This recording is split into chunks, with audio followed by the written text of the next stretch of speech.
Hey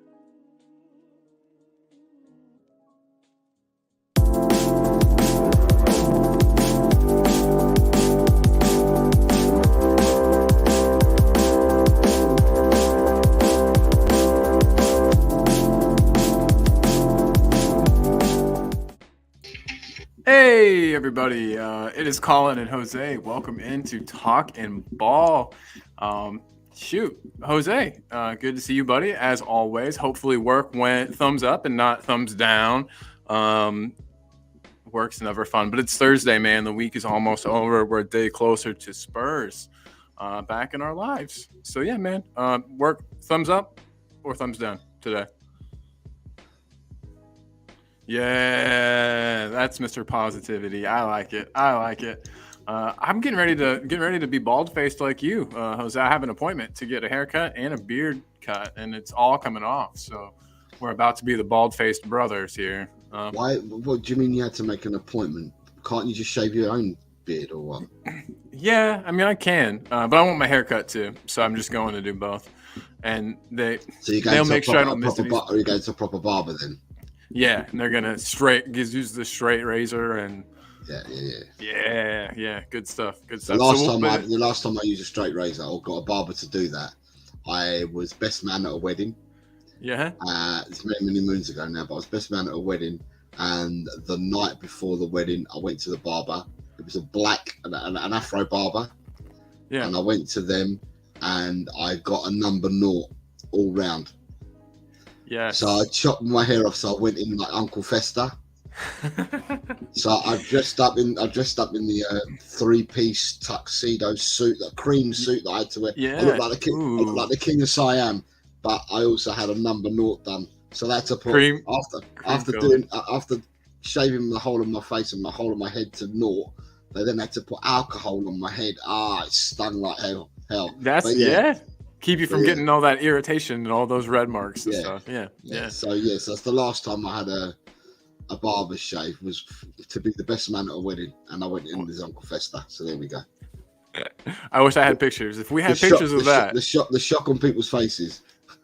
I bet. So before that, you had hair, I guess. Before I had hair, I had a goatee, I had all sorts, and man, nobody recognized you. I'm sure. They were like, "Who's this guy crashing our wedding?" I did it the day. Did I do it the day before? Or was it the day of the wedding? Shit, it was the day of. That's crazy. Yeah. No, it might have been the day of the wedding, because it wasn't. It was the day before, because the night before that we'd been out drinking. So the last night. So instead of the day before the wedding, we did it 2 days before the wedding. So the night before the wedding, I had the number 0 done. There you go. Perfect. Like I said, too bad we don't have pictures of this. Would love it. I also wanted to say before we get jumping right in, thanks to all members for their channel support, and everybody that supports the channel in any way. Thank you guys. We appreciate you big time. And it looks like there's already a couple people that have commented, so I want to say hello to those fine people. Adrian Soroka, ever present Adrian, as I call him, saying good afternoon on both channels. Look at that, everybody. And I put it in the description of the video today. I put in the description of the video the link to your channel, Jose, and I'm going to put it in the comments or in the chat right now as well. But Adrian's here. We've got Chang in the building, who says 24 hours away from the new 2024 Lunar New Year of the Dragon here in Asia. The clip of our final training session tomorrow before kickoff in 47 hours will give us a clear indication if Sun starts or not. Yeah, man. Yeah, I'll start that because I just want to talk more about Sunny. But yeah, big up Chang for being here. Chang is sacrificing his sleep to hang out. So Chang, big up, man. We hope you are well. Dekaru is just letting me know that I am messed up on my times. So it is currently 3 a.m. and not 2, as my thumbnail would suggest. So Dekaru, I appreciate you. Sorry about that. Okay, so what it is, and I'll say this again, is in Australia, many time zones. So when you start from here, from the east of Australia, I believe it is, going towards the west, there's 3-hour time zones. So there's 8, 9, 10, 11. So Dekaru must be this side because he's on the 11. But we do have people from Australia from the 8-hour zone, and Malaysia all on the 8-hour zone. Yep. So big up, Dekaru. Awesome having you here. And look at this, Lee Smithy Smith in the house saying, "Hola, Jose and Call. Hola, amigo. Hope you are well, Mr. Lee Smithy Smith." And then here, everybody, if you haven't already done so, please head on over to this link here, youtube.com/@LTLCockerel. That is Jose's personal channel. And just get over there. We're trying to grow those numbers as well, everybody. So, do the thing. Get over there. Push the buttons. You guys know what to do. You're smart people. So, yes, there is that. Spurs, though. Spurs. We played the funny video the other day of the kind of the roasting, I guess you could say, of the fit that Emerson was wearing, and there's been some more roasting. The vibes around the team look immaculate, I was saying, and I wanted to show this video. So let me make sure the music is turned down and we can hear it. But there's another one of those like from yesterday, and I want to make sure that it gets played. So let me know if you guys can hear this. Too hard or dip too bad, bro? Sumia, this is dip too hard or dip too bad, bro? Drip too very hard, bro. Very hard. You drip too bad. No, this is drip too bad. Drip too hard. This is very expensive, eh? Hey, this is Louis Vuitton, man. Eh? Drip too hard, bro. We're here, bro. There you go. And I've spied Basuma. So for one, it looks like the team's having fun. I like that everybody looks like they're having a fun time. They're all getting along. Everybody looks to be good friends, and that's what you want. That's what you want in the locker room. But I spied what I'm sure you spied, Yves Basuma, and he looked okay. So I'm sure you heard during international duty all of the rumors that Basuma may have contracted malaria. That's not a very good thing to have. I'm gonna guess though, seeing him here, maybe means he doesn't or didn't. I know that. Yeah, I don't know tons about malaria. Are you a malaria expert, Jose? Well, Ash and Chang did their view from Asia on Wednesday morning. Yesterday morning, and I guessed. Well, I came on for a little short time, so I didn't have to ask the questions. I guess questions could be asked of me. So role reversal to what I normally do. So I went on their show because it's their time, and I asked this question about malaria. And apparently there are two types of malaria. One, cranial, if I remember rightly, malaria that affects your brain area and that, and one that affects your body system. Okay. So Dekaru's. Basuma's one is the body one, and the body one usually it manifests itself where you get fever, cold and flu type symptoms, or flu type symptoms, where you get fever and stuff like that. And usually, a normal human being can rid themselves of it inside of 3 weeks. Sweet. Right? Okay. Yeah. But what Ash did say as well is what we're talking about, because I turned around and said, I don't know about this malaria stuff, but he had malaria after the first game. After the first game of the AFCON, they said that he had malaria, but he came off in the first game. I don't know, he played 80 minutes and then came off. Then we were told he had malaria. Then every game since, although not be at full games, he's played parts in all the games. So I was thinking to myself, well, how serious is the malaria going to be? Because he's still playing football. So what Ash said is that you'd expect that a normal human being takes about 3 weeks to recover. But because these people are athletes, their bodies would be far more adapt to clearing it up quicker than the normal person, getting it. So at the end of the day, it's down to the medical team to check him out on that. But to me, if he's in that video, which he was, and he's laughing, joking, and he hasn't got masks on, and no one around him is wearing blue suits with oxygen, hazmat suits or anything, and there's no oxygen tents up and that, I presume that he must be all right. Yeah, I'm thinking the same thing. Otherwise, you're passing. Well, I don't think you can catch malaria through touch. Malaria can only be caught by being bitten by a mosquito. So unless there's mozzies at the training ground, then it looks like it's all right. He's okay. Well, good deal. I was pretty scared when I heard that initially.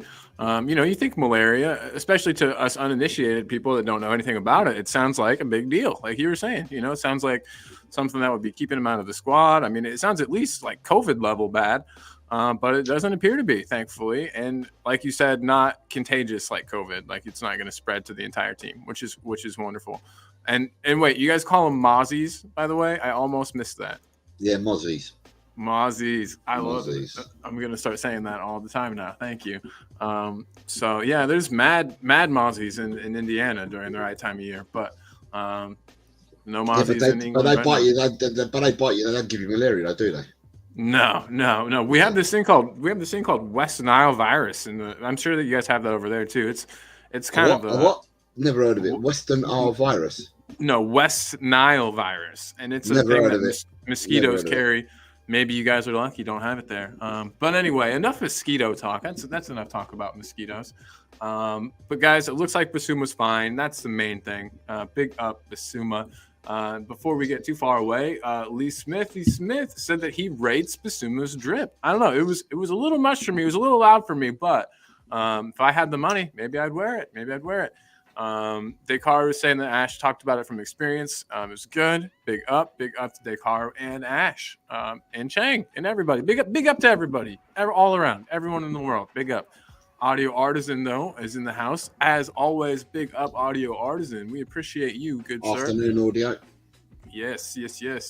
All I know about malaria is it nearly killed a sort that is known as Cheryl Cole. I don't know. I'm gonna have to do a Google on that Smithy, I knew that's why I didn't want to read it. I knew that Colin wouldn't understand what your lingo is, what you're talking about.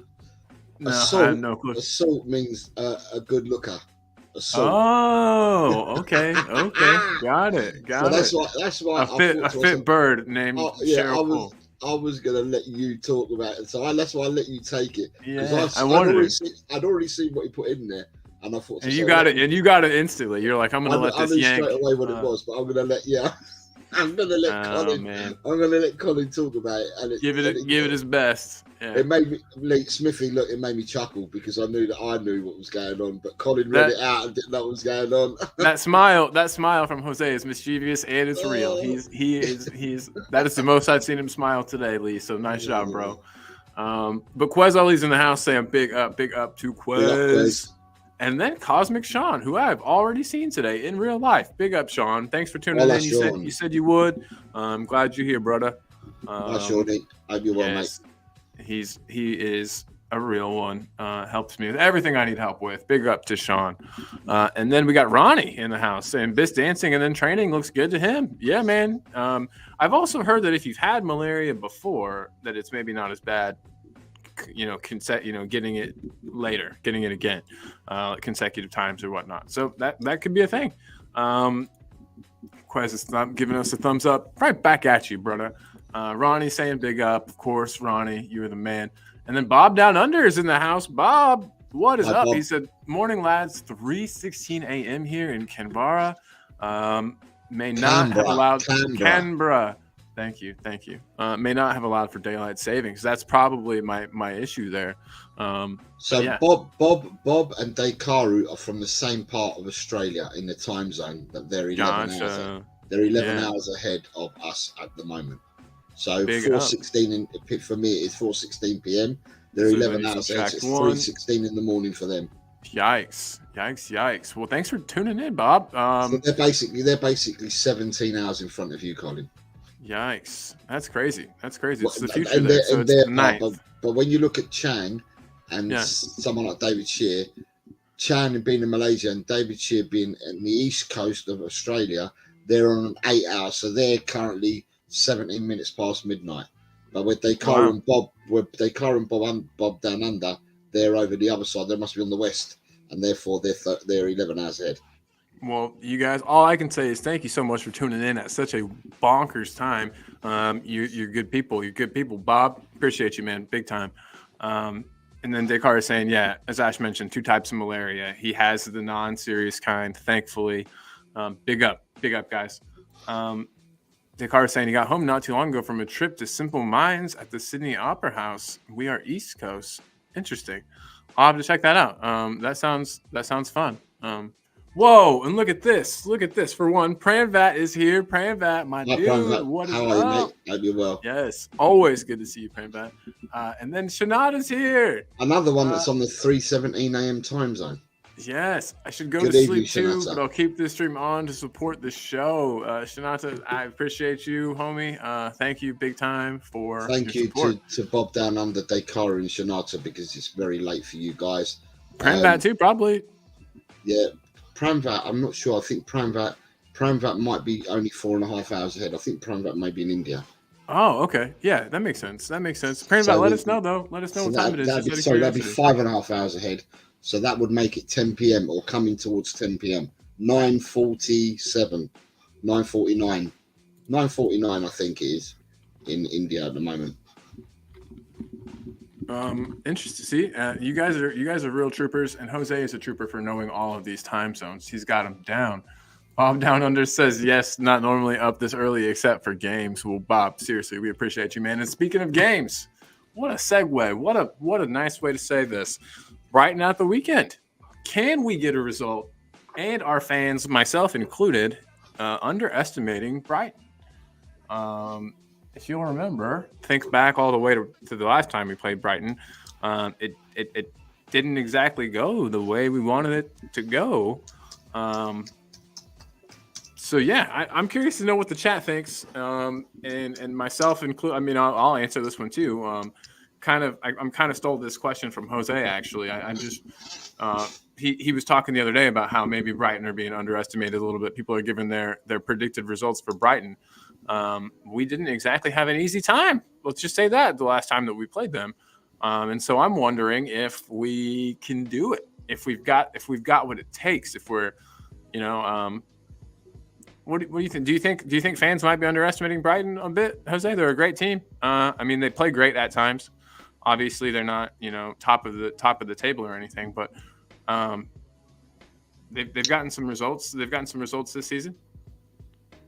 So what I'm going to say about Brighton is I'm actually looking at the previous results against them. And the reason why I'm doing that is because when I look at Brighton Hove Albion, it appears to me that they give us a hard game all the time, and it appears that they sometimes do a number over us. Yeah. However,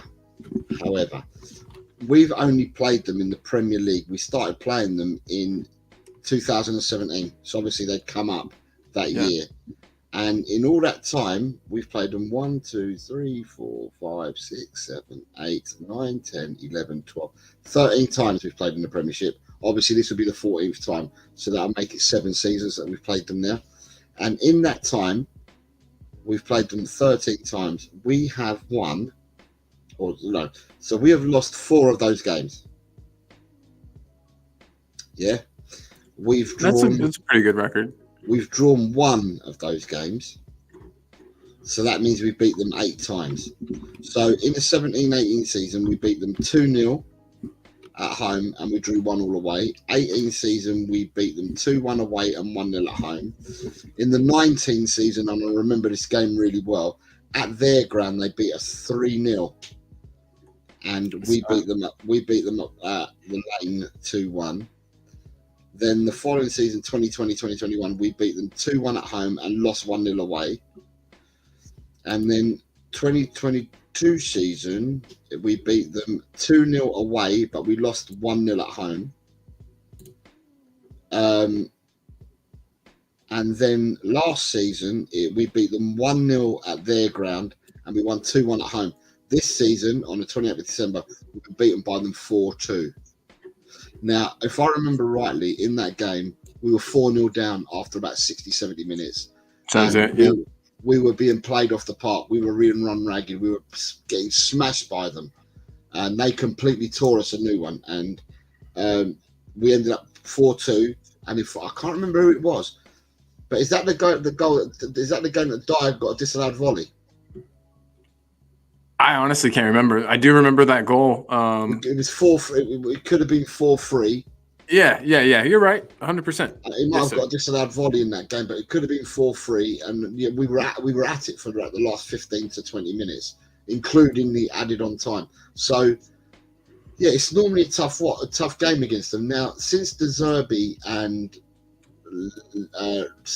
before in Potter, Brighton have matched up pretty well against the top sides in the sense of how they play against top sides. Now, we have now got a full squad. We've got a full squad to pick from.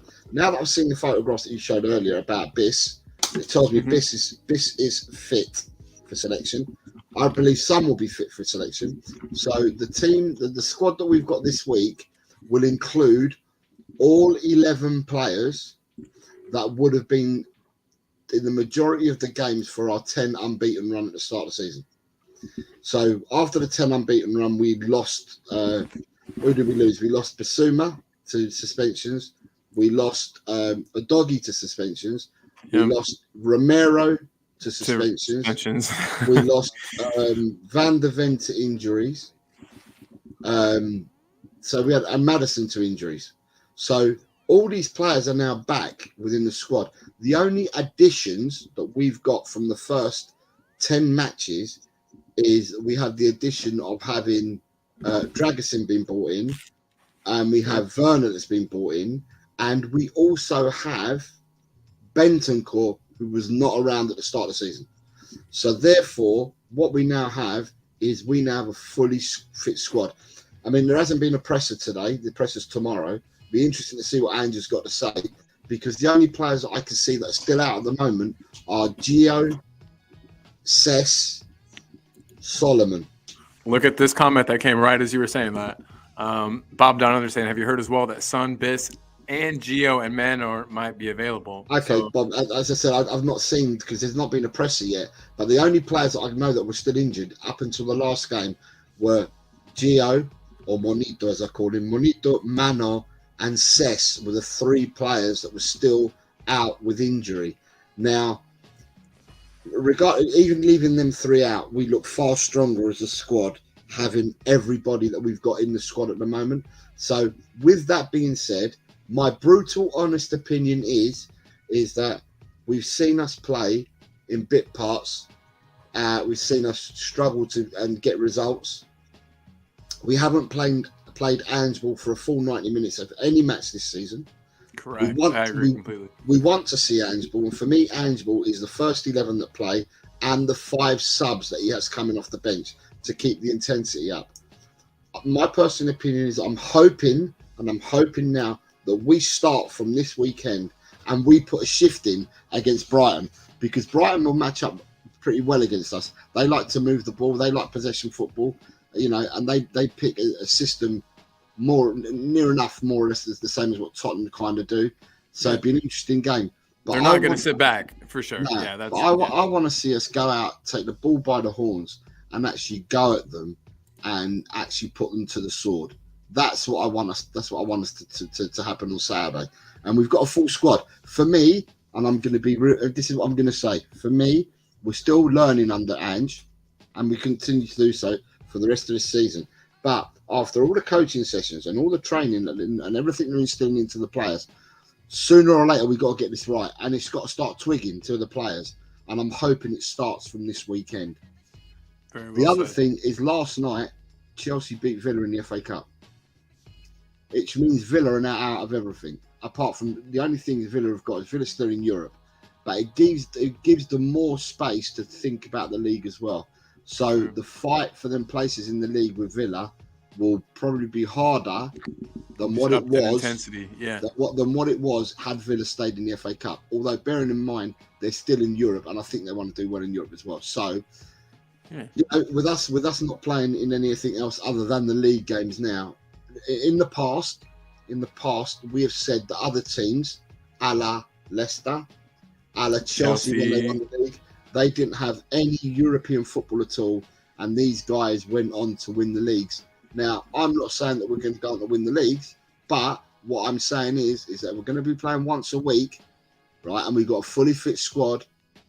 Let's start drilling teams. Let's start doing what we need to do, And Exactly. all this training and all this coaching that Ange and the team have done, it needs to start hitting home. And for me, if Ange is openly saying, if Ange is openly saying that he believes defensively, as a unit, as a team, from back to front and front to back, we're defending quite well and we're doing quite well, and we've picked up a lot there, and then says that in the final third of the pitch we're making the wrong decisions and we're not finishing our actions, then what we need to see is that on the training pitch, this squad is now doing what it's meant to be doing, and we've got to start from this weekend, and we've got to start tearing teams up.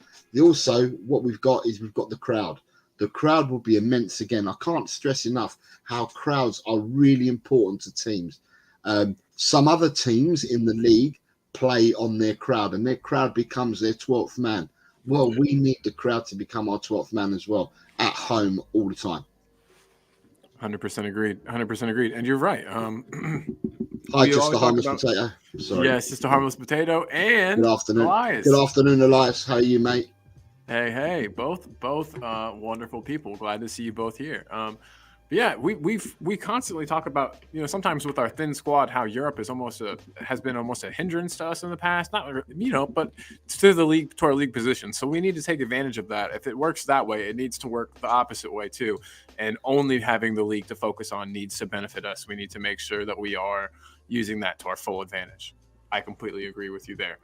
Sorry if you hear that. There's a weird siren going on outside my house. Weird. I can think it's a fire truck. But anyway, sure it's not the police coming to arrest you, Colin. No, I am not sure. I think it's not. They're going to tell you to take you to the bail house and hold you there until you get your hair cut and your beard cut. I'll leave the camera on if it is them, and you guys can see me getting arrested. That would be cool. That would get us some views for sure. But yeah, Bob Down Under thinks Son back in training and around the team will make a big difference, even if he is rested. Yeah, he's so professional. He's so positive that, just to see his face lights up a room, doesn't it? Surely and does. Yeah, he's our captain, number one captain. I know we've got three, but he's our number one captain. The real captain. And yeah, that'll be great to have him back. Do you know that movie with Tom Hanks where the boat gets taken over by those pirates? You know what I'm talking about? Have you seen that movie? It's a fairly recent one. This guy, though, he says, "Look at me. I am the captain now." And I just imagine Sonny is saying that to everybody. But I think everyone knows he is the captain. That's the only thing he's been at the Asia Cup. I think everyone knows he's the captain now. Oh yeah, they do. He's just coming back and kind of throwing his balls on the table and saying, "Look at the guys, come on, like I'm back, let's go." And you got Wayne Bonner in the house. Hold on, you just missed Wayne. You missed his comment. There's Wayne. Hi, Wayne. Wayne, sorry about that. That was a total accident. Wayne says, "Get our strongest team back out on the pitch, make the right subs at the right time, and playing our glorious football, and we'll win the game." I like the positivity, Wayne. I like it, and that kind of brings me into another. You got Ronnie saying, "Let's get the win." I really don't like Brighton. Is that because of De Zerbi, or do you just not like the way they play? I'd be interested to know why you don't like Brighton. I think De Zerbi's a freaking tool, so. That's why Dakara says that's a nice stat with the players back. Hell yeah, Dakara, it surely is. And then we got smiles from Just a Harmless Potato. What positivity! I love it. It's positivity in here is palpable. You can feel it, you can taste it. So yeah, everybody. Hopefully the team is feeling this as well. But I think they are. I think that's where our positivity is coming from. I also want to talk a little bit about just Ange and what I admire about the guy. His plan B is just to do plan A better. And I like that. I like that this guy literally has no, you know what I mean? We do see, I've seen him try to close out some matches, which I didn't really expect him to do. You know what I mean? We've seen him throw in it like a defender, or take off an attacking player like late in the game to try to look like preserve leads. I don't think that's a very Ange thing. I don't know if we're going to see that a lot. I think that might just be circumstantial, necessary at the time, since we haven't exactly got, like you said, Ange ball drilled into us, it seems like, yet. But yeah, just do it better. Just play his game better. And I really respect that from a manager, that they've got so much belief in themselves and the way that they do things. Yeah, it's exciting. It's exciting. Like you said, we haven't seen 90 minutes of Ange ball, but if we did, I don't think there's many teams that could contend with that. I really don't. With the squad that we've got playing Ange ball for 90 minutes, Yeah, I mean, we should. I guess what I'm saying is we should be turning Brighton over and really giving it to him. And I think we could, but we could also not. It's scary. This is a Spurs team that's the inconsistency of them is worrying me a bit right now. But again, we don't know. We don't know what's gonna happen. I also want to put in the private chat something for you, Jose. So basically, what I say to the people that are watching is, let's say for argument's sake, right, everyone's fit and available, and we would start the match against Brighton with our strongest team, right? Then that would leave us for the bench, right? This is where it makes a difference. That would leave the bench with, at the moment, if players are all fit and available to pick from, Forster's your keeper. You could then have Skip, Højbjerg, Dragusin, Bissouma, Hill, Royale, Lo Celso, Sessegnon, Brennan Johnson, Manor Solomon, Ben Davies. That would be your bench. Now it looks like if you've got if you've got all your players that your first 11 out there, then look at the bench becomes. And sorry, you forgot Dane Scarlett. You've got Donnelly. Your bench becomes that much stronger because you've got your players back. Good afternoon, Dragon D Nuts. Yeah, Bissouma looks like there was a video that we played earlier of him today. It's all over Twitter at the moment, and he looks like he's available because he's in the training room and that, and he's fully clothed and stuff like that, and he's having a laugh and a giggle. So it looks like he's fully available. Although Ange's presses tomorrow, I would hazard a guess that we have a fully fit squad. The only players that we've got to find out about tomorrow are Sessegnon, Lo Celso, and Solomon. Yep. Apart from that, I think everyone else would be available. Yep. Awesome. And Dragon These Nuts, it's very good to have you. I like to just say your name because it's hilarious. Very, very nice to have you in the house today with us. Yeah. Well, I mean, with that, you're right. Our bench does become stronger. We need all of our bench players to perform under Ange because, like you said, most likely they're gonna get minutes. I wanted to ask a question that's a little random before we get into some other more planned stuff, but it looks like Troy Parrott is having a wonderful loan spell at Excelsior. Do you think that there's a chance at all that he comes back to Spurs? Do you think that would you put Parrott underneath Dane Scarlett right now, do you think? I just haven't seen enough of either of them play. I'm wondering if you've seen either, if you know what I mean, if you think the team's got one earmarked to maybe stay and one to go.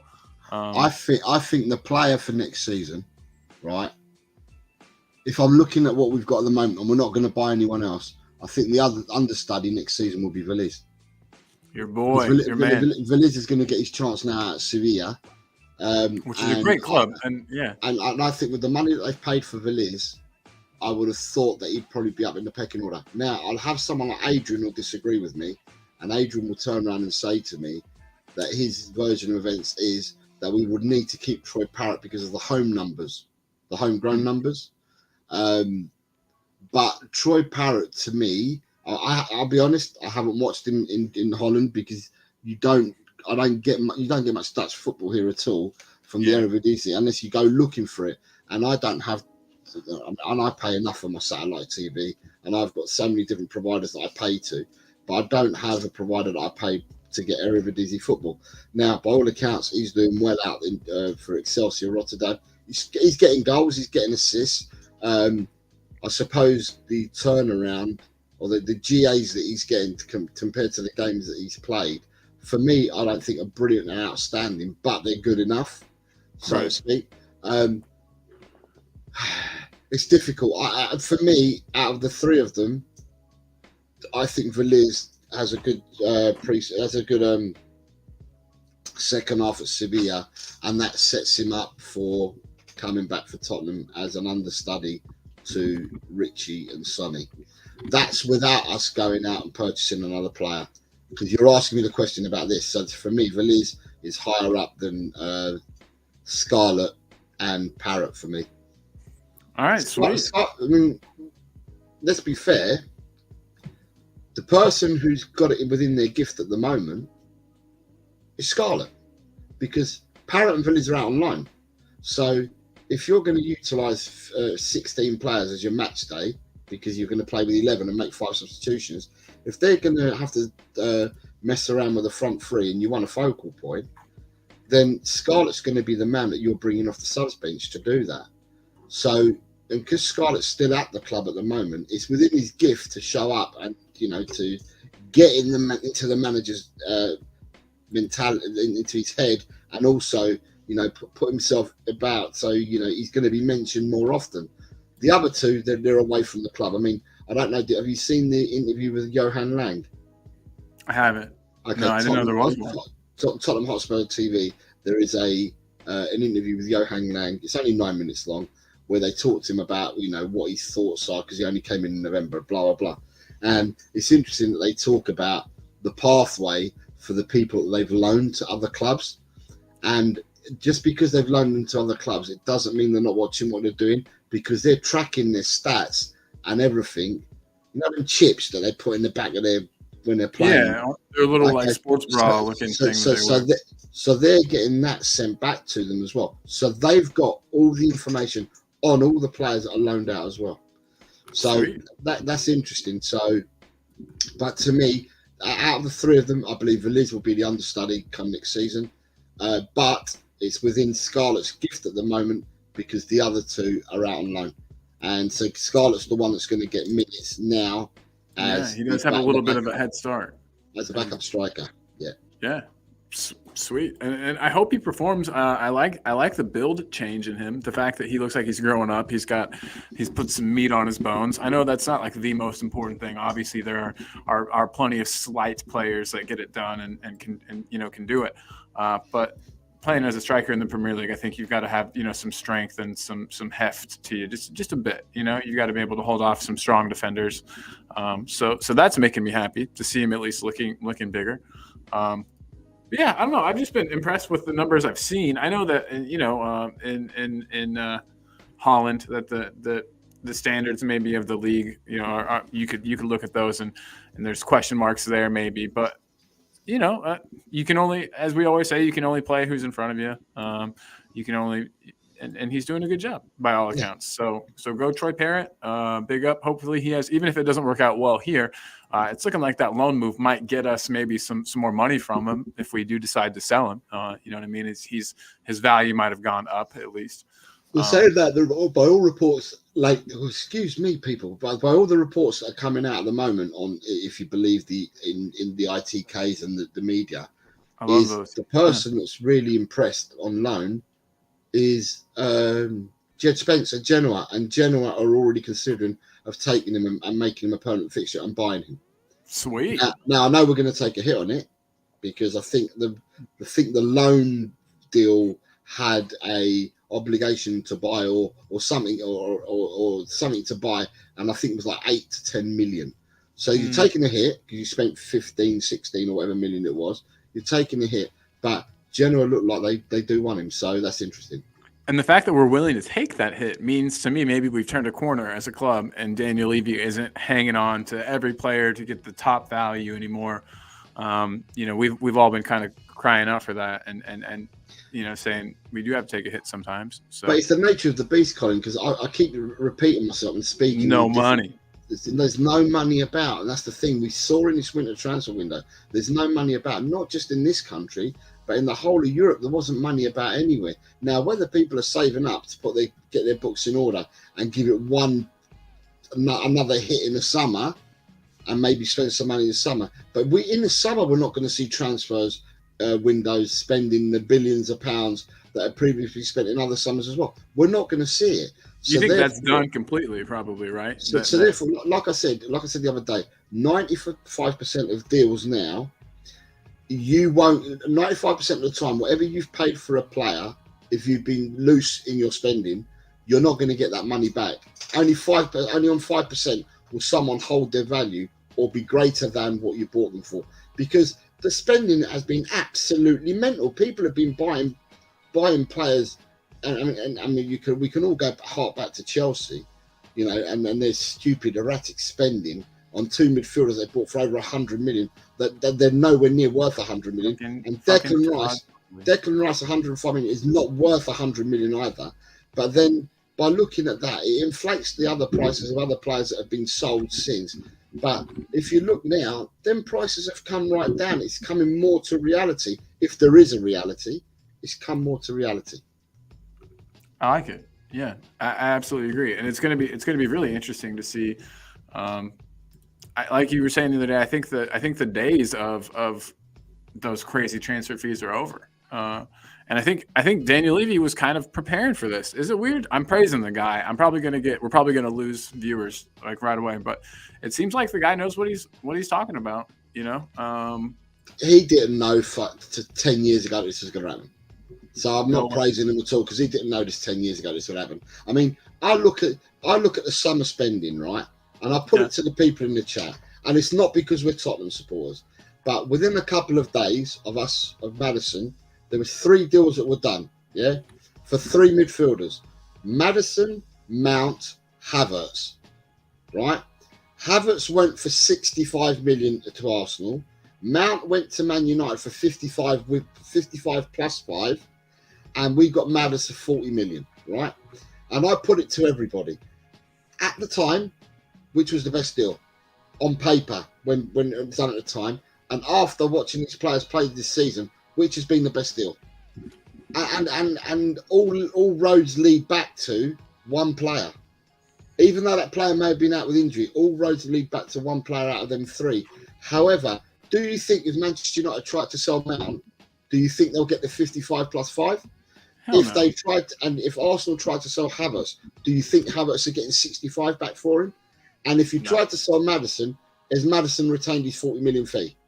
Yes. Okay, so there you go. So this is what I'm getting to. It doesn't have to be the top end of players. The spending that people have been spending on players, 95%, you're not going to get your money back because then transfer fees are going to be coming down. They're not going to be extraordinarily high like they were. They're going to come down. You have to find that equilibrium. And it's not only in England, but the rest of Europe has to find that as well. You look at the Italian clubs that they sell.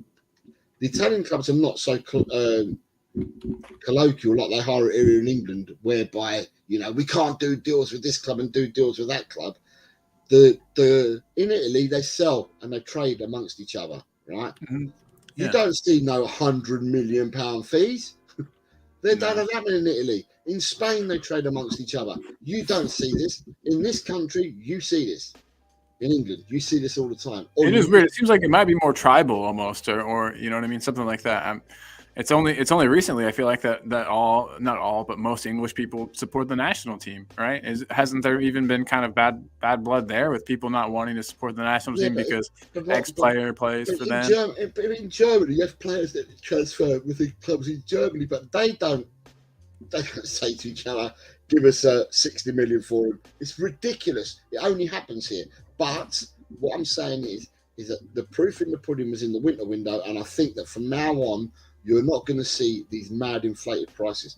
When we keep talking about English tax and stuff like that, that English tax ain't going to be as high as what it once was. It may still be higher than a normal transfer of a foreign player, but it won't be to the extremities that it has been up until now because there's no money. There's no money. Anyway, we're losing the chat, right? Bob Down Under says, with a full squad, we were undefeated until the infamous Chelsea game. This will be the first game we have taken them all since that game, but with Richie firing, should be a strong finish to the season. Good evening, Manny, or good afternoon, Manny, wherever you are. It says Scarlet and Parrot sounds like a pirate movie. It does. It does. Towards the end of the week, he always appears, Tot Spurs, always towards the end of the week. Big up Jose and Colin and all. By all accounts, we're still in the title race. Hard task, but possible. Starting with the Seagulls. To dare is to do. Hell yes. I love the attitude. David Clark. Good afternoon to David. So David's got 3 comments that we've got to catch up with. He says, all indications regarding next season is that Spurs will buy another number 9. Therefore, Parrot nor Scarlett will be our backup striker next season. And David Clark was also said, will not be our backup strikers next season, and then stated that having lived in Leicester for many decades, Maddison's by far the best buy in the country. Then we've got Audio Artisan has come in with Joe Rodon is playing well at Leeds. We'll probably get a decent fee for him. Yeah, What a weird one that was. They were talking about 14 to 15 million for him. If they get that, then I think we bought him for 12. I believe you're correct. That's the number that sticks out in my mind. If you get 12 or more for him, then you've either retained or made money on him. Joe Rodon's a decent player. He just hasn't been given the opportunity anywhere, and he is a decent player. He really is. Yeah. Audio has come in with easily Maddison plus Winks going the other way is great business. It certainly I just can't believe how well Winks seems to be doing. I know they're in the championship, but Winks has showed that he's not an absolute shit player. I don't know. I think it worked out. It's not like we pulled the wool down over Leicester's eyes and gave him, trash. It's like Winks has worked out well for them. Winks can play football. Let's get it straight. Winks can play football, but the systems that we've played before Ange came across did not suit his type of football. When he first came on the scene under Poch, he was a really decent footballer. He played in a system that suited him, and he played well. Kept everything ticking over. You had teams looking at him in Spain and that at the time, and comparing him to some of the Spanish players and the type of football they were playing at the time. But obviously, he does have a Spanish grandpa. So. He had injuries, and obviously the managers have changed and that, and he's gone. And at the end of the day, Winks is a decent player, and he will do a job. Or he has done a job at the moment for Leicester. Leicester, in my opinion, will come up this season, and he won't be sold. He will be in and around the first team next season. He can play football. It's just that it didn't fit the systems and styles that we were playing, and then all of a sudden, everyone jumped on the bandwagon and said, "We want him at our club." Anyway, he's gone now. But Audio, yeah, you're quite right. The business that we did was really good. Just a harmless potato. Well, Premier League clubs are meeting this week to discuss replacing profit and sustainability rules. So let's wait and see. Maybe it was a small break from the madness. Right. The sustainability and profit rules that they're looking at is they're looking at the rules that the UEFA have got or in place for European competition. But for European competition, I think, if I remember rightly, you can only spend up to 70% of your income. So, but that only works and tends to work for the teams that are in European competition. Teams outside of European competition would benefit more from the Premiership rules than the UEFA rules. So therefore, because it goes to a vote, how many teams enter Europe each season? How many teams are in Europe each season? 7 English sides. Yeah. Right. Across all of the European competitions. Yeah. And how many Premiership teams are there? 20. So if you have a vote, you'd like to think that the ones that are out of Europe will not vote for it. They want to keep the Premiership rules, right, and not the UEFA rules. So I don't think it will be voted in, because it's not only the 20 teams in the Premiership, but this would also affect the teams that come up from the Championship, because they'd be hit with the same stick, and it's unfair on them. So I've got a belief that although some people, and it's probably the big clubs that are driving this, I don't think Tottenham would be in support of this at the moment, but I think the big clubs are driving this, and they want the change to help them out. And I don't think it will happen. I don't think it will get voted, because it doesn't. It only helps out a few teams. The majority will not benefit from it. In fact, they'll be in a worse position for it. So, but we'll wait and see. Right. Yeah. Mr. Mod is doing his work somewhere. I don't know where he is, but he's doing his work. He says, hit the like button, sub to 2 channels, and he's put both the channels up there. Thank you very much, Top Spurs. He then says, haha, I'm always about Jose lurking in the dark. Sean says, Colin, I'll be at your house for the game Saturday. Come on, you Spurs. Yeah. We've got Daniel Lee saying big up. Hello, Daniel Lee. How are you? What's up, Daniel? Senor Leo. Hola, mi amigo. And then Totspur saying 14 out of the 20 have to vote it in for it to take effect. We're good. We're good. I don't think it will happen. As I said, it only benefits the few, not the many. And teams that don't play in Europe and teams that are lower down the league If they're affected now, it'd be even worse for them. I don't think it's going to be voted in. It's your big clubs like your Man Uniteds and probably your Chelseas, your Arsenals, and that. So some of the big clubs probably want this in. But put it this way: if this was voted in now, Chelsea would be in bigger trouble than what they're going to be in anyway. So, at the end of the day, you've got to be careful what you wish for, in my eyes. Bob Down Under, in Aussie, both our main codes, rugby league and Aussie rules, have a salary cap, meaning all sides in the competition maximum salary per season is the same. There's quite a few competitions that have salary caps, to be honest. In the US, it's similar to that too for MLS soccer. Yeah. And we have Nick in the house talking. Wonder where you were, buddy. Sorry, I'm late. And then you have Manny's talking to Daniel. I don't really like using big up either. You'll notice that a lot of people say big up, big up, big up. I don't like using it. I just say, all right, mate. It sounds corny. It does sound a little corny.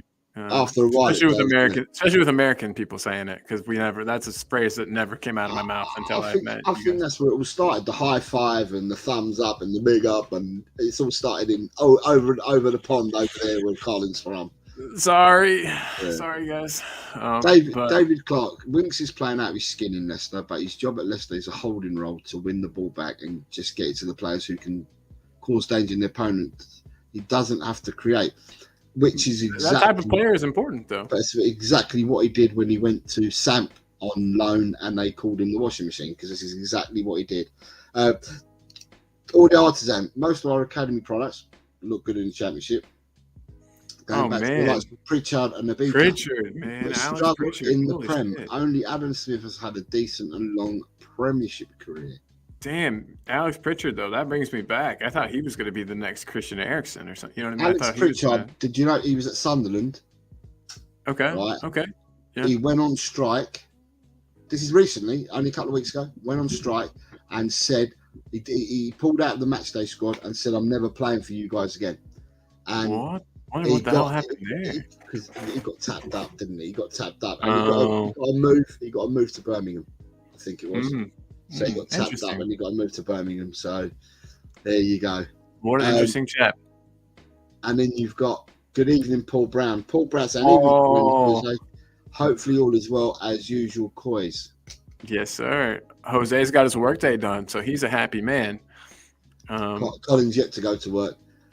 Just the harmless potatoes coming with US sports can afford salary cap because there is no other basketball, baseball, or American football league. That's the difference to soccer. It's a global sport. If there would be a salary cap in Europe, the players would go to Asia. An interesting take. It is an interesting take.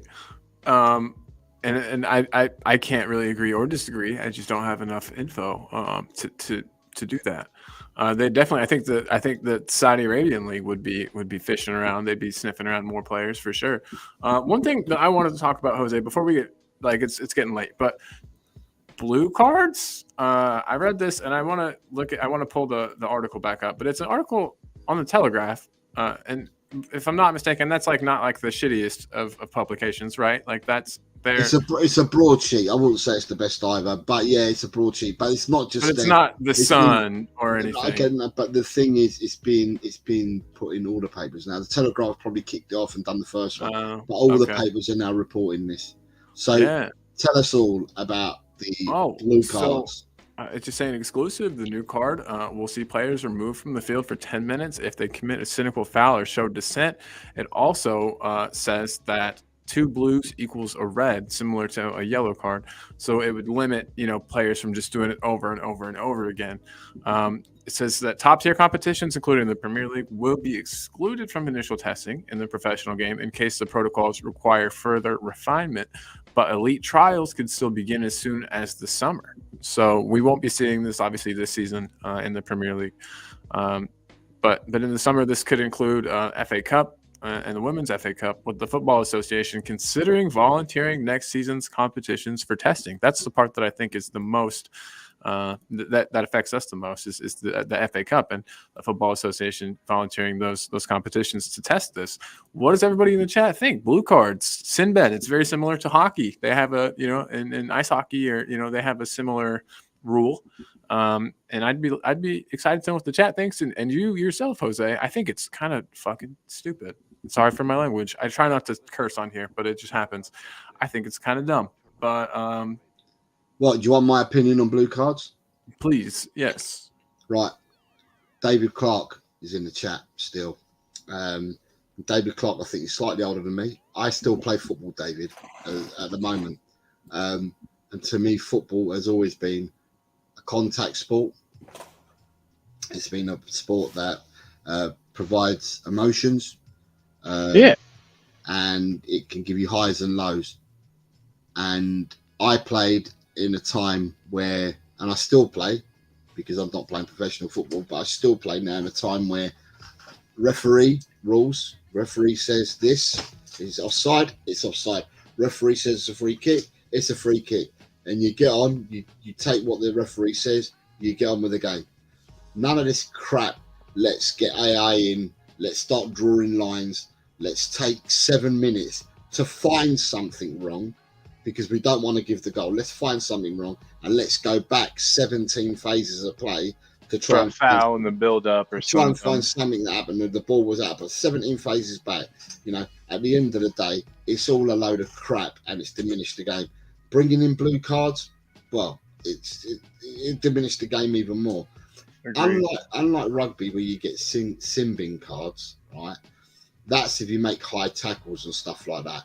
So instead of receiving a yellow card, you get a sin bin. So you go off the pitch for 10 minutes, right? And then if you get a red card in rugby, then you're sent off. So it's the same as playing football. Football, you get a yellow card, that you've been booked, you've been cautioned. You get a second yellow, you get a red.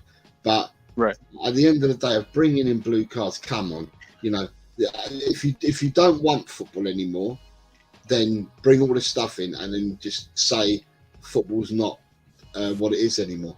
You bring in all these rules and you bring in all these changes, and I'll tell you what, companies will step away from the game and they'll find something else to spend their money on.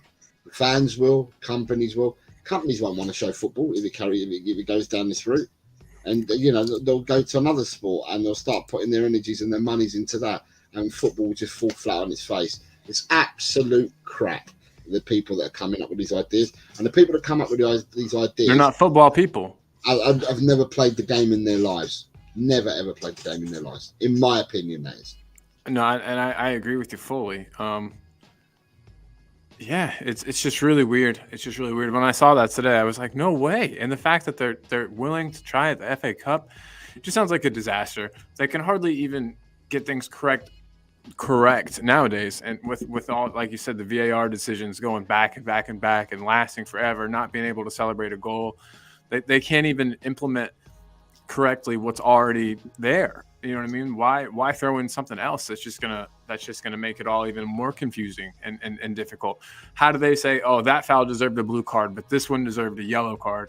And you know what I mean? It's where you draw the line. It adds a lot more subjectivity to the referee's job, which is already hard, especially when you have 5 players coming up and surrounding them and being like, what the hell? And I know they've tried to cut that out too, which is nice. That's one thing that is nice. I'll put that out there.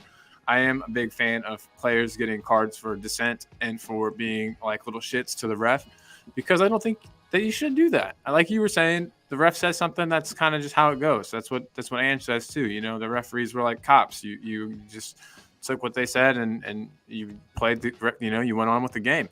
There was no surrounding these referees and crying and complaining and you know, getting them to change their mind on things. But yeah, I just think adding these blue cards would just add another layer of that bullshit to the game. The subjectivity. Everyone in the chat seems to agree as well. Yeah, Not only is there lots of love, considering the arguments between this yellow and red, I fear that the idea of yellow, red, or blue, more arguments over ref decisions. Yes. Yes. Hotspurs saying no blue cards. What a joke! Football will become bad enough with VAR. Hell yeah. David Clark is saying, don't change our game's rules any further. They've already ruining our great game. Rugby union is now dead because of so-called high tackle, and this will make our game worse. Just a harmless potato says, pure chaos. When do they show yellow? When is it a blue? What if a player gets a blue and then a yellow? Dekaru said, in rugby, it's still only 2 cards. The question should be should a yellow be 5 or 10 minutes off the pitch or not? A third card, no other sport does that. It's a little crazy. Dragons D nuts. How long before we get a football equivalent of a 3-point line? Daniel Lee says sin bin rules have changed a little bit in rugby. Even then, you're in your sin bin now. They still review it, and you can get the card up to a red while you're in the sin bin. And David Clark said more or less the same thing. So, do you know the rules of rugby, Colin? So in rugby, if you make a tackle that's deemed high or whatever, or you get yellow carded. Whilst you're in the sin bin for 10 minutes, another team reviews that tackle or what you get sent off by. So you're still in the sin bin. You've got to do your 10 minutes, but they get 10 minutes to analyze, pick apart, and try to get you out of the game. And if they analyze it and they believe that card should have been upped, then you are sent off. Can you imagine? That would piss me off so much. I'm already sitting in there pissed, waiting for going back in, waiting to play, and then they're like, "Oh, actually." But they don't stop the game because that's to the human eye, to the referee. He deemed that to be a yellow, so you're sin binned, right? And then afterwards, the cameras come in and they do all that shenanigans. So the game carries on. The game carries on because you're in the sin bin for 10 minutes. The game just carries on, and when it carries on, then you then leave after that. So wild. Yeah, that seems frustrating, and it would just lead to some shit like that, and it would definitely just further ruin the game. I loved growing up and playing soccer. I'll call it soccer. I'm not afraid. I loved growing up and playing soccer because it was a game that just happened. It just went. You played it. The game began, and you played until halftime, and then you played until the game was over. And play wasn't really stopped. And when play was stopped, it was quick, and it was for a free kick or dead ball of some variety, and you'd get the game going again. I liked that. I really dislike American football for just how much, like, how broken up it is, and how there's 30 seconds of play, I feel like, for every 3 minutes of break time. And I don't want soccer to become American football. I really don't. And so, yeah, I just thought I would get everybody's opinion, but it seems like everybody is on the same page. Jose, do you have time for a keep, bench, and sell, or do you need to No, I've got time. I'm just reading some of these comments. So Mile High Hotspur says, it works. So Leo's saying it works in hockey because it's such a fast-paced sport, a smaller rink, plus they have line changes. Can't see something like that happening in football. Listen, we add any more to football, right? And this is my personal opinion. You add any more to football, and football will no longer be football. And like I said, the people that invest time and money into football, and for the time and money, I mean fans who invest time and money, will probably walk away if silly rules continue to spoil the game. And the people that sponsor football, that put money into football and that, if it becomes as radical as this and then it becomes crap and the fans walk away from it, then why are the sponsors going to put money into something when the people that they're trying to attract through sponsorship are walking away from the game? So therefore, to me, it's ludicrous. The one thing I will say, Colin, is the PGMO have recently met, right? And this morning, the decisions were VAR works, but the only part that doesn't work for them is the fan experience. So whereby people in the stadium, when you're checking something, right, it takes far too long and no one in the stadium is updated.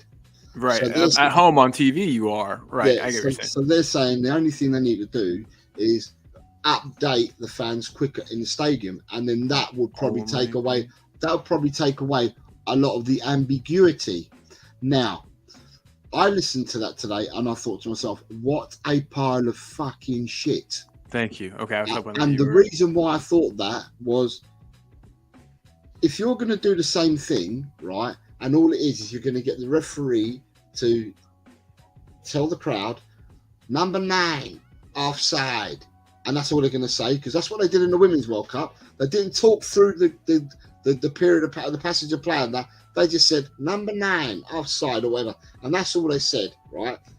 Now, The only thing about that doesn't take away the fact that VAR looks for 17 phases beforehand to find the tiniest thing to disallow a goal, right?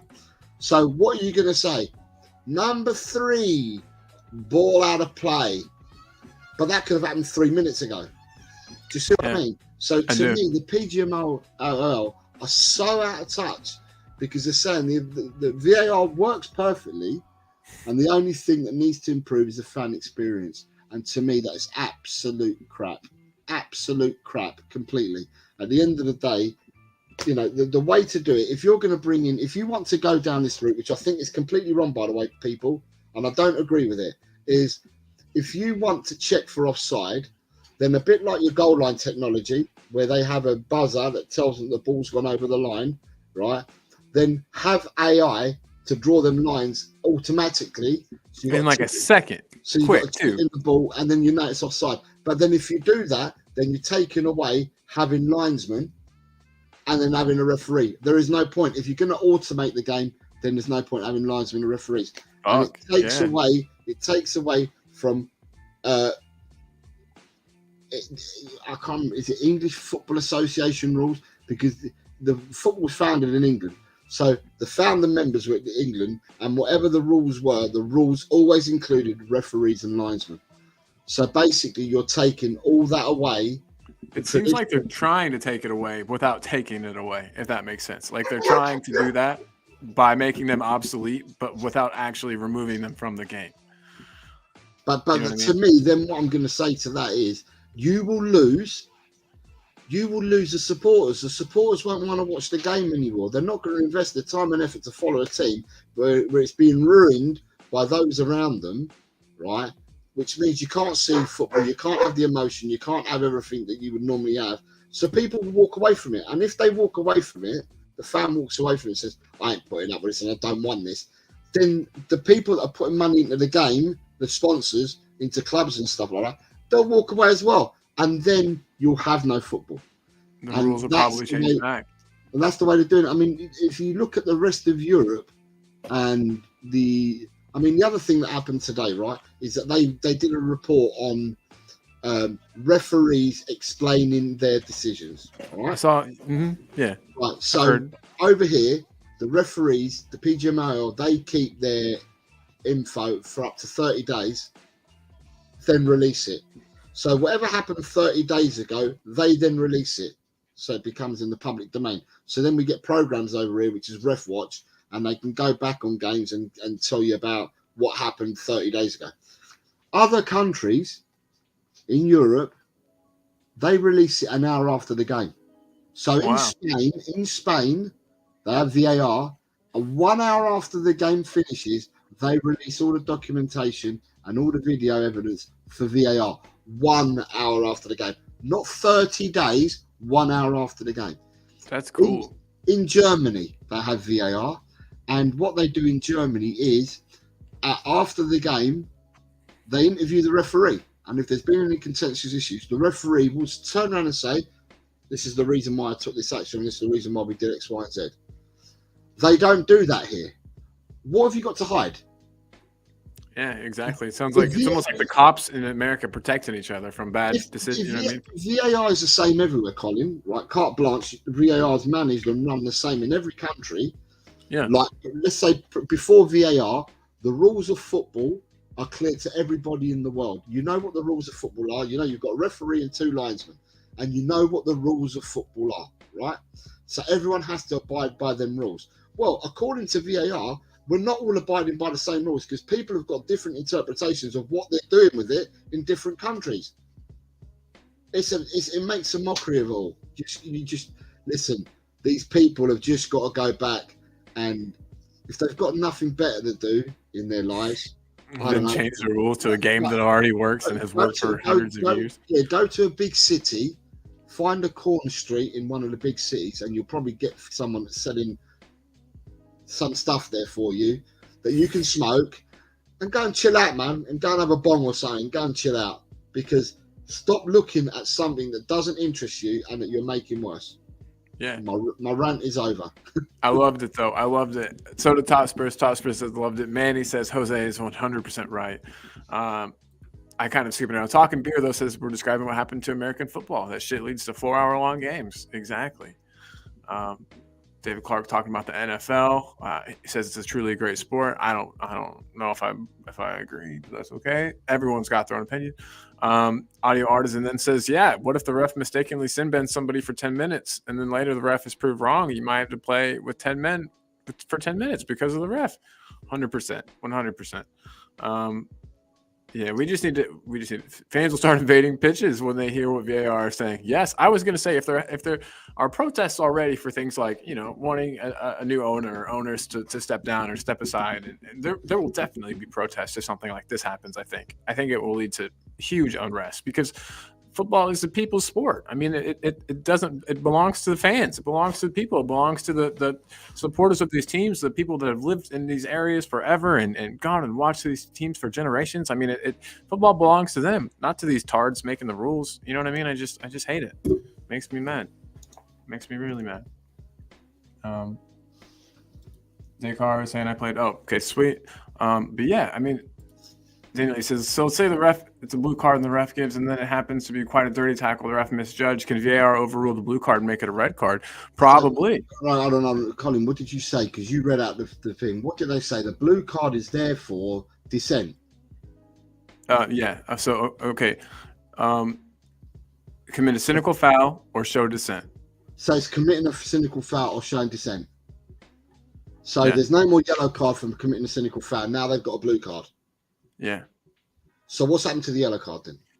Exactly. Because dissent is a yellow as well. So what's happened to the yellow card? Exactly. Exactly. And earlier, I want to just throw out there, I said a word that I don't like to say, and that isn't a good word. I'm not going to repeat it, but I said it, and I apologize sincerely for saying it. To anybody that was offended, you probably should be. That was not cool on my part, and I take it back. But anyway, we'll move past that. But yeah, where does the yellow card go? Where does the yellow card go? It's a good question. I just giggle at all these fans and owners, players, coaches who scream for VAR because they said it was costing their teams millions, but didn't realise it would be measured in millimetres, really. Got enough. Smithy saying that I'm totally right. Bob Down Under is saying any further rule changes should be focused on keeping players on the field, 11 versus 11 for a fair match. Yeah. You can only have a fair match, Bob Down Under, if you don't have lunatics on the pitch that are going out to scythe players down. But I understand what you're saying. Daniel says players will be scared even more to commit any sort of foul in the game and literally have no bloody tackling at all. David Clark says give football 10 years and coaches will be allowed to play their joker, like in It's a Knockout. Your joker means that you can bring a player back who is red carded, or if no red, reverse 2 yellows. Manny says rugby is hard as F, played by gentlemen. The rules are respected. Talking Beer is saying the NFL is terrible and it's unwatchable. Dragons D is saying VAR should only be for semi-auto side calls and goal line technology. Daniel Lee is saying what's yellow then now then true. Green. Yeah, what's the yellow then if the blue card? Yeah. Yeah. So we've caught up with the chat. What you got next for me, boy? We got some keeper West Hams, brother. No. Keep on West Ham. We got 2 keeper West Hams today, bro. 2 keeper West Hams. We got 2. All right, you ready? I'm ready, boss. All right, let's do it.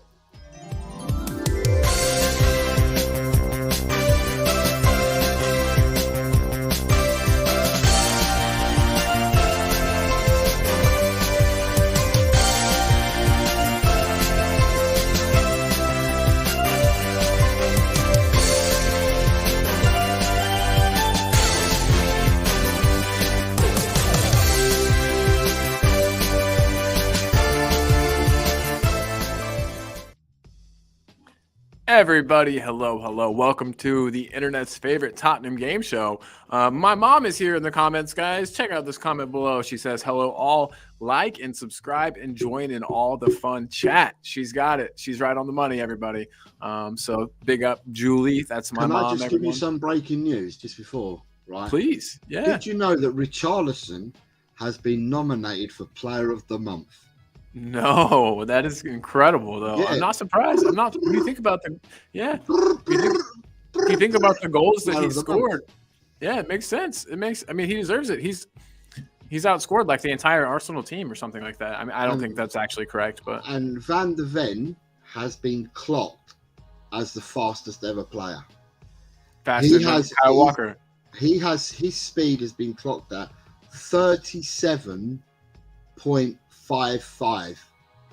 That's like Right. that's And when Usain Bolt won his 100-meter gold, his average speed was clocked at 35.38. So wow, so there's a 2-second difference. 35.38 is Usain, and Van de Ven is 35.55. Sheesh, Jesus, that is insane. So that shows you, and also, yeah, that's it. And also that Spence is looking like the deal will go through. Sorry, I'm just looking at We Are Tottenham TV because they released something 16 minutes ago. Big up to We Are Tottenham and TV, that's their headline. So nice. I've nicked it off them just because we're here. So I've nicked it off them. Yeah. They're good people. We Are Tottenham TV. Loving them. My mom says "prue," and that she knew that he was nominated. She knows everything. She knows more than us. She should be here. She's in the know. In the show. She should. Come on, ma. Man, he says blue card. Send him to Chelsea. Blue Fulhams. I love it. And then we've got. Yeah. Okay. Are you guys ready? So we're gonna start with the one I made before. So I asked Jose for one today, but I made one before he got. So if you've made one, I have to guess it. Yeah, and then I'll guess yours. Okay. All right. Okay, so here's mine. What's Colin's one then? Show me. We've got Sandro, Wanyama, and Pierre. We're going defensive midfielders today. I'm sending Højbjerg all day long to West Ham. I'm not even going to say why and why not. I think people know. He's going to West Ham. Now I have to make the choice between the other two. Yeah. And it's a difficult choice to make because Mr. Tottenham is Sandro. Exactly. He didn't have as long of a career as with Spurs, I don't think, as Wanyama did, if I'm not mistaken. Right, and with Wanyama had one great season at Spurs before injuries crippled him up and that. But I'm going to go on longevity. And with the longevity, I'm going to have to go for Sandro. I'm going to keep them in that order. I'm keeping Sandro. I'm benching Wanyama. And I'm selling PEH. Boom, PEH. I'm sorry, bro. And like everyone always points out, he did have a good season or so. Oh yeah, look at this. That rocket against Liverpool. I know she's talking about Wanyama already. Yeah. I mean, it's hard to disagree with what you're saying, Jose. It sucks that Højbjerg has looked so bad lately because I feel like it's tarnishing what could be a good reputation. If he would have just left the club, I feel like last summer, I don't think anybody would be, people might look back fondly on the guy. Audio Artisan, though, has got his answer, and he says, keep Vicky, bench Sandro, and sell PEH. Which is what David Clark has said. David Clark is keeping Wanyama, benching Sandro, selling Højbjerg. Dang, and then Todd Spurs has come in. He's coming the same as me. He's agreed with me, yeah. That's what I was going to put, too. I have a big soft spot for Sandro. I think Sandro was a really cool player. Like you said, Mr. Tottenham. Chris Callan interviewed him the other day, but there was like some audio issues at the beginning, and I kind of found it hard to watch. I'm going to have to try to rewatch that. So just to harmless potato, yeah, Usain Bolt is quicker than Van de Ven. But what we're saying is that when they were measured for their speed, and I think Van de Ven's was measured over him running the length of the pitch. Van de Ven is obviously a 100-meter sprinter because he's not as quick as Bolt, but not by much either. So which would make him an actual sprinter as well. But Van de Ven is the quickest player out there at the moment. But yeah, it's just for comparison. The numbers were for comparison only. But if I was to try and compare Van de Ven to another Premiership player or a bunch of Premiership players, then he's going to be elitist over them all. So faster than Kyle Walker too. For me, that's crazy to think about. Yeah. To me, he's just like the epitome of speed. I agree with Tot Spurs and with you. And it looks like a lot of the chat agrees that we're going to sell Højbjerg. Anyone else want to have a go Anyone else Mom want to says have a go spaghetti is before? nice. Oh, sorry. I keep I'm cutting you just off. saying, does anyone else want to have a go before we go on to the next one? Let's switch it. If anyone wants to have a go, we'll go back. But boom, there it is. So you've got you made me pick between Van der Vaart, I Gareth didn't do Bale. nothing. I picked mine. You told me to send you one, which I did. I didn't realise Yeah. you had done one. But this is the one that I've got for people. I've got 3 players that played together more or less. So I've got Rafael van der Vaart, Gareth Bale, and Luka Modric. Sorry that Modric is in a Madrid jersey. It was very hard to find a picture I could use where he was in a Spurs kit. So just imagine that white says Spurs and that blue is a little darker. You can do it. Use your imaginations, folks. But yeah, this one's tougher. This one's a lot tougher. Real quick. Yeah,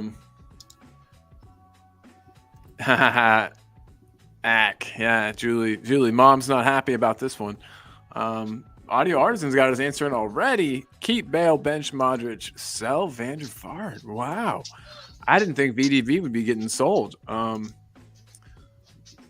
Modric for talking beer. So he's keeping and benching Bale. I don't think that's allowed, buddy.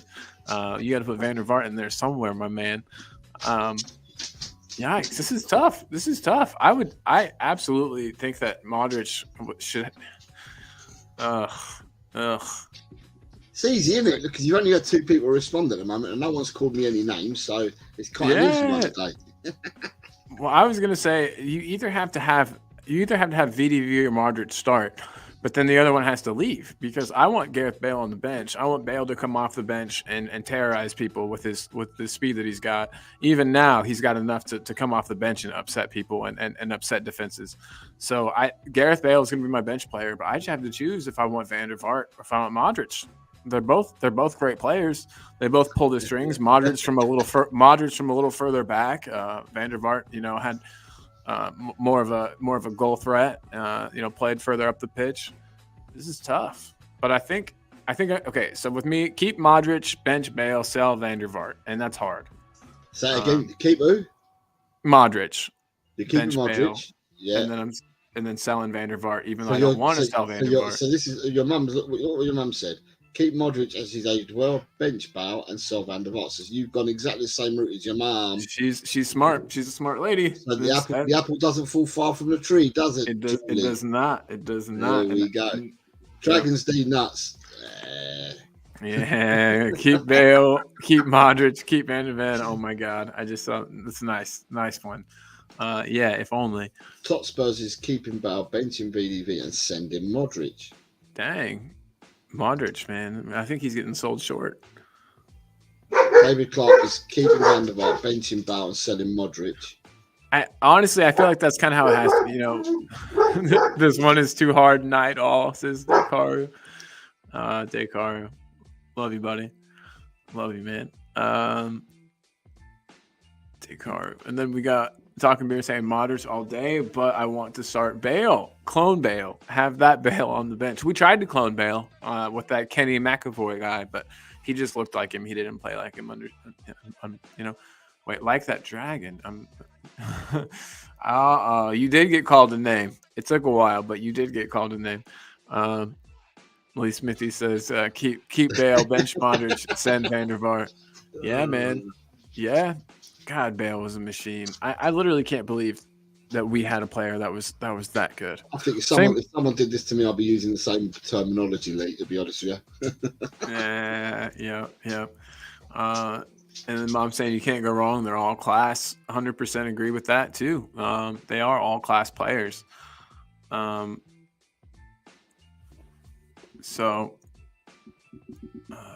not Richie, Sunny, Fona, Finnaby, Boiling Bunnies. You're gonna have to explain that one to me, Manny. I think that might be some Australian slang that I don't understand, my guy. That's some street shit that I don't understand either. Yeah, I think Manny's from Australia. I think that's some Australian stuff. So that's even harder to understand, for me at least. You guys got cool slang over there. So be boiling bunnies. No, I don't understand it as well. I'm completely lost. Yeah. No, but I loved it. Here's what I think Sonny is probably saying. Am I allowed to say bad words on here? I think so. I think You're allowed to be an adult on here, yeah. Well, this isn't very. I don't know. Sonny. So Sonny hasn't been playing. Richie's been scoring all the goals. I think here's what Sonny's going to be saying when he gets back for the game. Could you please get up off the toilet? I got the shit, bitch. That's gonna be Sonny. That's gonna be Sonny saying, "Hey, it's my turn. It's my turn. Get off the toilet, man. It's me. It's me." Dragon. Yeah. If we had all three now, Jesus, man. We'd be unbeatable. Bob down under too hard for him. Too hard for Bob. Big love, Bob. Big up, Bob. Yeah, it is difficult. I made the choice. I feel like you can do it. You're strong. You're a strong guy. I know it. You can do this. It's a hard choice, but it's not live or die. We're not going to hold you to it. And look, I'll give you a Dawson thumbs up to maybe coax you into doing it. Everyone could use a Dawson thumbs up sometimes. I feel like we missed that guy. I loved having him on the pitch. He was cool. Maybe I'll put him in the next keeper West Ham. Michael Dawson, baby. Sonny's going to be doing a little bit of this after he scores at the weekend. See, you guys, I'm getting little videos. The quality of this is going up a little bit. There's some production quality for you guys. But guys, that is the end of Keeper West Ham. I'll switch back to the normal background. The game background is over. We'll switch to the jazz music because we are just about finished. It's been an hour and 26 minutes, right at an hour and a half. That's good. I'd say not too long, not too short. It's a good amount of time there. We talked about so many things today, guys. We've talked about blue cards. That's like the most important thing. What the heck, right? That is the most wild, wacky thing I've ever heard. Chang's comment at the very beginning that I started about, we'll know if Sun starts or not. I will put money on Sun starting. I think that Sun starts like for sure. You have an opinion on that, Jose? Sun starts all day long. Yeah. Yes. Sun starts. Sun's captain Saturday all day long. Bissouma will be in the squad whether he starts or whether he's on the bench. We will have a full 11. Well, we'll have a full squad to pick from. We'll know more about the other three players, like I said, tomorrow after the presser. We'll know more about Cess, Lo Celso, and Solomon. But apart from them three, we have a full fit squad to pick from. It makes our starting 11 look good. It makes our bench look even stronger than what it has been recently, without them other three players I've just mentioned. But yeah, all things bode well. Just get handball started. Let's play football properly. Let's go out and smash Brighton. Yes, absolutely. Apparently there was a hug between Sar and Sonny in training. I got to take a look and find that. Big up all, says Mom. Lee Smithy Smith says needs a Richie hat trick for 28-1. Yeah. Dang, those are some good odds, my man. If your mum seems to be ahead of you on the game on this, you need to get your mum to do your production for you and send you the flicks. That's her whole job. I mean, my mom's a producer director for news, and she's also a teacher in broadcasting. She needs to send you the flicks so you can get them all ready for your show, mate. Absolutely, I got to get her on the payroll here. You guys are getting paid, right? You've been getting the checks I've been sending in the mail, Jose. Yes. Yeah. Apparently I look like a pirate radio DJ today, and I will go with that because I've always thought about having my own pirate radio station. I thought that would be so fun, but you can get in quite a bit of trouble for that. Right. Just before I forget, right, tomorrow, guys, we have two shows. There's one at 11 in the morning GMT, which is Ladies Takeover, which will be hosted by Ash and Ellie. And that's tomorrow at 11 a.m. GMT. Which makes it between 7 o'clock and 10 in the evening in Oz and in Asia, which would then make it 4:30 in the afternoon in India.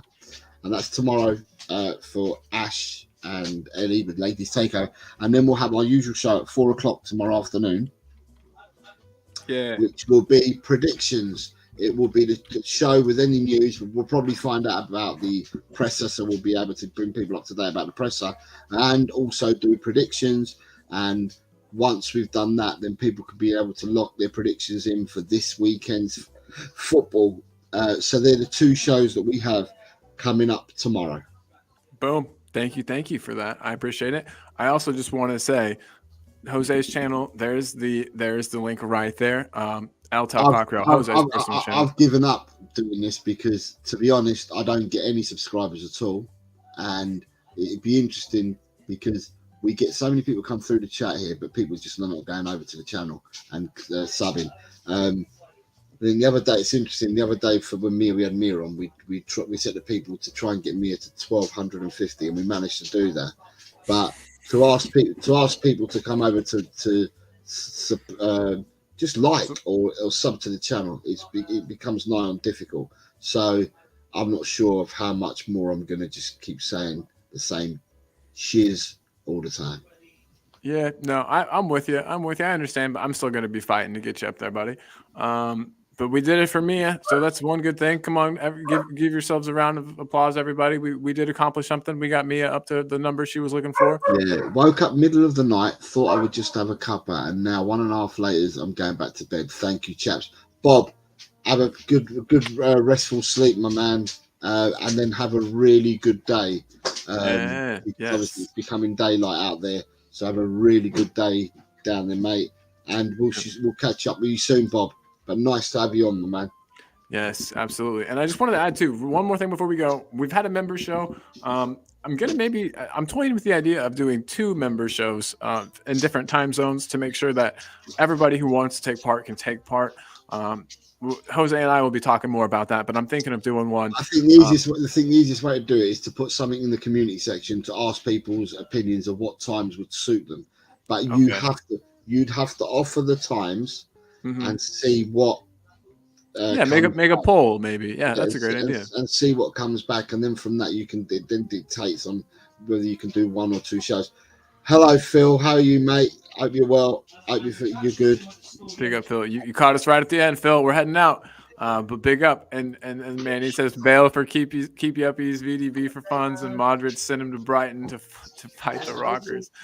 That one's past me too, right over my head, Manny. But I love you, man. I love you.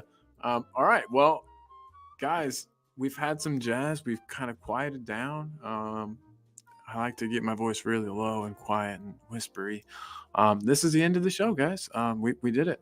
Thanks again, everybody, for tuning in. Thank you to everybody who is a channel member. We do appreciate that. That is a possibility now. You can do that if you would like. The link is pinned to the top of this chat. So if you would like to do that, go for it. It is definitely, we can do that now. Chris Agambar, big up, buddy. I just want to say thank you to everybody for their support. And wouldn't be anything without you guys here in the chat. So thank you. And then Jose's got something to say before we play the James Madison song.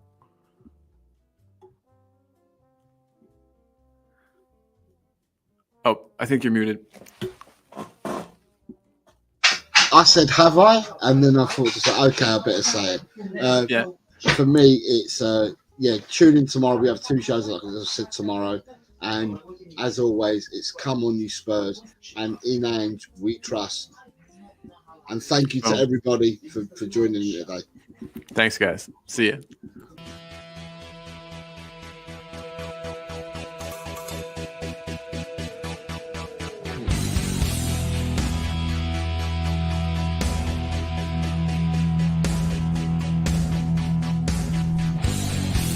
My team has got James Madison. James Madison is what we need. Whoa, thank God we got James Madison. This kid plays ball like you would never believe. Whoa.